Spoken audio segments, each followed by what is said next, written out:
So hello mga guys, magandang araw naman sa inyong lahat mga guys. So panibagong videos nung tayo mga guys. Samahan nyo kami mga guys na bagsak ng angkla mga guys. So apat kami dyan mga guys. Kasama ko sila si Chiefmate at saka si Sim, EB at saka si Boss, yung operator. So yun na mga guys, ang order ni Kapitan mga guys na mag-prepare muna ng 1 meter above the water. Yun ang sabi ni Kapitan kay Chiefmate mga guys. So ngayon mga guys, kasi medyo mabilis-bilis pa yung takbo, yun lang muna daw. So kapag medyo pahinto na yung barko mga guys, tsaka na dagdagan ng 1 shackle on deck mga guys bago mag-let go.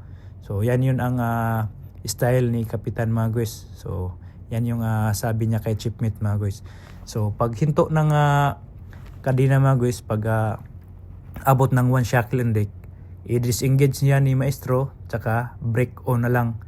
Yon, humihinto na mga guys. So maghihintay na lang tayo ng order ni Kapitan mga guys. So pag sabi ni Kapitan na let go, yun, magsasabi din si Chiefmate ni Bossin na let go anchor. So yun ang proseso ng pag drop anchor mga guys. So yan, tandaan niyo mga guys. So yun, hintayin lang na talaga natin yung akang Kapitan na order mga guys. So yun na mga guys, so let go na mga guys.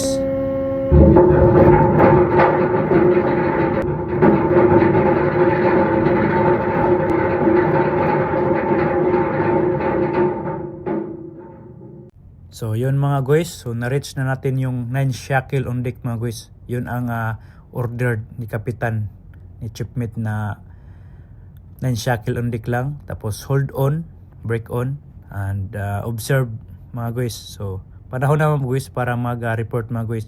So ito na yung time mga guys na i-report ni Chiefmate. So kami yung pina-report ni Chiefmate mga guys. Tinuturuan kami. So yung kasamahan kong EB ang magre-report mga guys. Magbabasa ng anchor chain position ngayon. So ito na mga guys.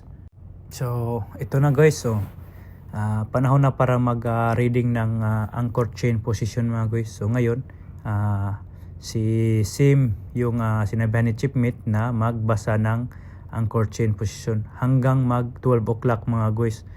So yun mga guys, yun, nagdadalawang isip pa siya mga guys kung anong gagawin kasi hindi na gets yung sabi ni Chiefmate. So yun, so, yun dapat niya i-report pero hindi niya tinawag sa radyo ni Kapitan. So yun mga guys, so malapit na tayo matapos dito mga guys na mag-anchoring mga guys. So yun, tinuturoan na ni Chiefmate kung ano ang anchor chain position ngayon. So almost finished na tayo mga guys. So yun, at saka yun ang operator natin mga guys. Yun, si Boss Duniel Mendoza for 3 points. Wow, so siya yung atasang kuan sa break mga guys. So siya yung nakakuan dyan, tuka. So kami mga guys, support lang kami ni EB, Sim Solo at saka ako. At saka si Chiefmate talaga yung kuan namin dyan mga guys, boss sa proa. So yan mga guys, malapit na. So magre-report na yan si Chiefmate mga guys na 12 o'clock slack, tight to slack. So yun na mga guys. So malapit na tayo mag-finish forward mga guys. So yun, report na ni Chiefmate mga guys.